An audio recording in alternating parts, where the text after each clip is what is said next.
ಮಾತಾಡ್ತಾರೆ, ವಿನಯ್ ಮಾತಾಡ್ತಾರೆ, ವರ್ತೂರ್ ತುಕಲಿ ಮಾಮೂಲಿ ಅವ್ರದ್ದು ಬ್ಯಾಚ್, ಅದೊಂದು ಸಪ್ರೇಟ್ ಲೋಕ ಅಲ್ಲಿ. ಸೊ ಅವ್ರು ಮಾತಾಡಕ್ಕಂತಾನೆ ಕೂತ್ಕೋತಾರೆ. ಇವ್ರಂತಂದ್ರೆ ಸನ್ನಿವೇಶಗಳು ನಡೆದಾಗ ಹಿಂದೆ ಮಾತಾಡೋದು ಹೆಚ್ಚಾಗತ್ತೆ.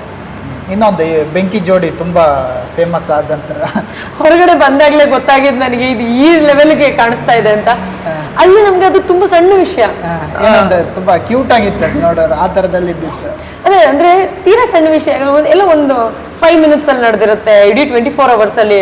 ಅದು ಹೊರಗಡೆ ಇಷ್ಟು ಕಾಣಿಸ್ತಾ ಇದೆ ಅಂತ ನಮ್ಗೆ ಗೊತ್ತಾಗಿದ್ದೇನೆ ಈಗ ನಾನು ಹೊರಗಡೆ ಬಂದ್ಮೇಲೆ. But is a nice person, is very innocent. So innocent ಆಗಿರೋದು ನನಗೆ ಅಲ್ಲೊಂಚೂರು ಇಷ್ಟ ಆಗೋದು. ಸೊ ನಾನು ಅವ್ರ ಮಾತಿಗೆ ಇದು ಮಾಡ್ತಿದ್ದೆ, ರೆಸ್ಪೆಕ್ಟ್ ಕೊಡ್ತಿದ್ದೆ. ಅಂಡ್ ಯಾರೇ ಮಾತಾಡಿದ್ರು ಕೂಗಾಡ್ತಿದ್ದೆ, ಅವ್ರು ಮಾತಾಡಿದ್ರೆ ನನಗೆ ಕೂಗಾಡ್ಬೇಕು ಅಂತ ಅನಿಸ್ತಿರ್ಲಿಲ್ಲ. ಸಣ್ಣ ಪುಟ್ಟ ಜಗಳಗಳ ಮಧ್ಯದಲ್ಲಿ ಆಗ್ತಾನೆ ಇರ್ತಿತ್ತು. Because I use to feel that ಅವ್ರಿಗೆ ಸೆಂಟೆನ್ಸ್ ಫ್ರೇಮ್ ಮಾಡಕ್ ಬರಲ್ಲ, ಬಟ್ ಹೇಳ್ತಿರೋಂಥ ಒಪಿನಿಯನ್ ನೇರವಾಗಿದೆ ಅಂತ. ತುಂಬಾ ರಿಯಲ್ ಅನ್ಸ್ತಾರೆ ಮನುಷ್ಯ. ಸೊ ಹಾಗಾಗಿ ಹೆಚ್ಚು ಮಾತಾಡ್ತಿದ್ದೆ, ಅಥವಾ ಅವ್ರು ಮಾತಾಡಿದಾಗ ನಾನು ಕೂಗಾಡ್ಕೊಂಡು ಅಥವಾ ಬೇಜಾರು ಮಾಡ್ಕೊಂಡು ಜಾಸ್ತಿ ಏನು ರಿಯಾಕ್ಟ್ ಮಾಡ್ತಿರ್ಲಿಲ್ಲ. ಸಣ್ಣ ಪುಟ್ಟ ವಿಚಾರಗಳೆಲ್ಲ ಆಗೋದಷ್ಟೇನೆ. ಬಟ್ ಅದು ಇಷ್ಟು ಚೆನ್ನಾಗಿ ಅಥವಾ ಈ ರೀತಿಯಾಗಿ ಕಾಣಿಸುತ್ತೆ ಅಂತ ಎಕ್ಸ್ಪೆಕ್ಟ್ ಮಾಡಿರ್ಲಿಲ್ಲ, ಹೊರಗಡೆ ಬಂದಾಗ ಗೊತ್ತಾಗಿದ್ದು. ವೀಕೆಂಡ್ ಅಲ್ಲಿ ಕೂಡ ಸುದೀಪ್ ಸರ್ ಕೂಡ ಈ ನಿಮ್ ಜೋಡಿ ಬಗ್ಗೆನೇ ಮಾತಾಡ್ತಿದ್ರು. ಅವ್ರು ಸುದೀಪ್ ಸರ್ ಬಂದಾಗ್ಲೆಲ್ಲ ಏನೋ ಒಂದು ವಿಷಯ ಇಟ್ಕೊಂಡು ಮಾತಾಡ್ತಿದ್ರು. ಅವಾಗ ಏನ್ ಅನ್ಸುತ್ತೆ ಅಂತ ನಿಮ್ಗೆ? ಅಂದ್ರೆ ಅದೇನೋ ಒಂದ್ ಸಣ್ಣತನ ಆಗಿದ್ದು ಯಾಕೆ ಅಂತ ಅನ್ಸೋದು. ಆಮೇಲೆ ಪ್ರತಿ ಸಲ ಸರ್ ಕೇಳ್ಬೇಕಾದ್ರು ಸರ್ ಆ ಥರದ್ದೇನು ಇಲ್ಲ ಅಂತ ಹೇಳ್ಬೇಕಾದ್ರೆ ಮತ್ತೆ ಅವ್ರು ಅದಕ್ಕೆ ರೇಗ್ಸೋರು. ಈ ತರದೇನ್ ನಾವು ನಡೆಸ್ತಾ ಇಲ್ಲ, ನುಲಿಬೇಡಿ ಅಂತ, ನಿಮಗ್ ಸೂಟ್ ಆಗಲ್ಲ ಅಂತೆಲ್ಲ ಹೇಳೋರು.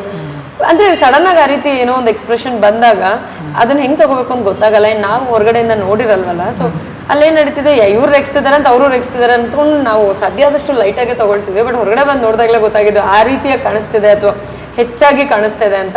ಅಂಡ್ ನಾನು ನಿರ್ಧಾರಗಳನ್ನ ಹೇಳ್ಬೇಕಾದ್ರೂ ಅಷ್ಟೇ, ಅಲ್ಲಿ ನಾನು ಲೈಟ್ ಆಗೇನೆ ಹೇಳ್ತಾ ಇದ್ದೆ. ಹೊರಗಡೆ ಬಂದು ನೋಡಿದಾಗ ತುಂಬಾ ಸ್ಟ್ರಿಕ್ಟ್ ಆಗಿ ಅಥವಾ ತುಂಬಾ ದೃಢವಾಗಿ ನಿರ್ಧಾರಗಳನ್ನ ಕೊಡ್ತಾ ಇರೋ ಹಾಗೆ. ಅಂಡ್ ಆ ಪದಗಳನ್ನು ನಾವೇನ್ ಬಳಸ್ತೀವಿ ಅದು ತುಂಬಾ ನಾಟುತ್ತೆ, ಆ ರೀತಿಯಾಗಿ ಕಾಣಿಸ್ತಿದೆ ಅಂತ ನನಗೂ ಆಚೆ ಬಂದು ನೋಡಿದಾಗ್ಲೇನೆ ಗೊತ್ತಾಗಿದ್ದು. ಹೇಳ್ತೀನಿ ಅಂತ ಗೊತ್ತಿತ್ತು, ಬಟ್ ಅಷ್ಟು ಡೀಪ್ ಆಗಿ ಟಚ್ ಆಗೋ ತರ ಹೇಳ್ತೀನಿ ಅಂತ ನನಗೂ ಗೊತ್ತಿರ್ಲಿಲ್ಲ. ಆಚೆ ಬಂದು ನೋಡಿದಾಗ ಓ ನಾನು ಹಿಂಗೂ ಮಾತಾಡ್ತೀನಿ ಅನ್ನೋ ತರ ನನಗೂ ಅನ್ಸಿದ್ದು ಉಂಟು.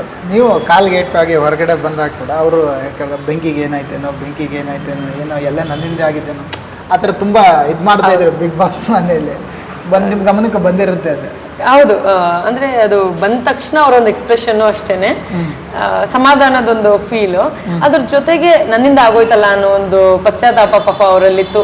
ಇಟ್ಸ್ ಅನ್ ಆಕ್ಸಿಡೆಂಟ್, ಏನು ಮಾಡೋಕ್ಕಾಗಲ್ಲ. ಬಟ್ ಎಸ್, ಆ ಒಂದು ಸಮಯದಲ್ಲಿ ನಾವೊಂದು ಸ್ವಲ್ಪ ಹೆಚ್ಚೆ ಕ್ಲೋಸ್ ಆದ್ವಿ ಅಂತ ಹೇಳ್ಬೋದು. ಯಾಕಂದ್ರೆ ಆ ಮನೇಲಿ ಹೇಗಾಗುತ್ತೆ ಅಂತಂದ್ರೆ ಯಾರು ಕೇರ್ ಮಾಡೋರೇ ಇಲ್ಲ, ಯಾರು ನಮ್ಗೆ ನೋವು ಅಂದಾಗ ಬರೋರೇ ಇಲ್ಲ ಅಂತ ಜಾಸ್ತಿ ಫೀಲ್ ಆಗುತ್ತೆ. ಆ ಸಮಯದಲ್ಲಿ ಅವ್ರು ಇದ್ರಲ್ಲ, ಸೊ ಸ್ವಲ್ಪ ಚೆನ್ನಾಗಿ ಅನ್ನಿಸ್ತು. ಬಟ್ ತುಕಾಲಿ ಅವರು ಅಷ್ಟೇ, ಯಾವತ್ತಾದ್ರೂ ಸ್ಪೆಷಲಿ ನನಗೇನೋ ನೋವಾಯಿತು, ನಾನು ಬೇಜಾರು ಮಾಡ್ಕೊಂಡು ಕೂತಿದ್ದೆ ಅಥವಾ ಎಲ್ಲೋ ಒಂದು ಕಡೆ ಹತ್ಕೊಂಡಿದ್ದೆ ಅಂತ ಅಂದಾಗ ನೀನು ಬೆಂಕಿ, ನೀನು ಅಳಬಾರ್ದು ಅಂತ ಹೇಳ್ಬಿಟ್ಟು ನಮಗೆ ಎನರ್ಜಿ ಕೊಡಕ್ಕೆ ಬರೋರು. ಕಳಪೆ ಅಂತ ಜೈಲ್ಗೆ ಹೋದಾಗಷ್ಟೇ ನಿನ್ನಷ್ಟು ತರಕಾರಿ ಫಾಸ್ಟಾಗಿ ಕಟ್ ಮಾಡೋರು ಯಾರೂ ಇಲ್ಲ, ಈ ರೀತಿಯಾಗಿ ಹೇಳ್ತಾ ಹುರಿದುಂಬಿಸ್ತಾರೆ.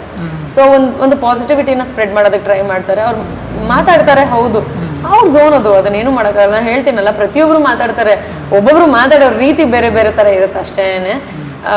ಸೊ ಲೈಕ್ ಅದರಿಂದ ಅವ್ರು ಇನ್ಯಾವುದೋ ಒಂದು ವಾದಕ್ಕೆ ಸಿಲುಕ್ತಾರೆ. ಬಟ್ ಸ್ಟಿಲ್ ಅವರ ಒಂದು ವೇ ಆಫ್ ಟೆಲ್ಲಿಂಗ್ ಇದೆಯಲ್ಲ, ಲೈಕ್ ನಿನ್ನೊಂದು ಎನರ್ಜಿ, ನೀನು ಪಾಸಿಟಿವ್ ಆಗಿರ್ಬೇಕು ಅಂತ. I always tell I am A positive person ಅಂತ. ಬಟ್ ನಮಗೂ ಲೋ ಫೀಲ್ ಆಗುತ್ತೆ. ನಂಗೆ ಗೊತ್ತು ನಾನು ಸ್ಟ್ರಾಂಗ್ ಇದ್ದೀನಿ ಅಂತ. ಬಟ್ ಸ್ಟ್ರಾಂಗ್ ಇದ್ದೀನಿ ಅಂತಾನೆ ಬಾಣಗಳು ಜಾಸ್ತಿ ಬರುತ್ತೆ, ಏನೂ ಮಾಡೋಕ್ಕಾಗಲ್ಲ ವಿಚಾರಗಳು ಆ ಥರ ಇದ್ದಾಗ. But these two plus Karthik, so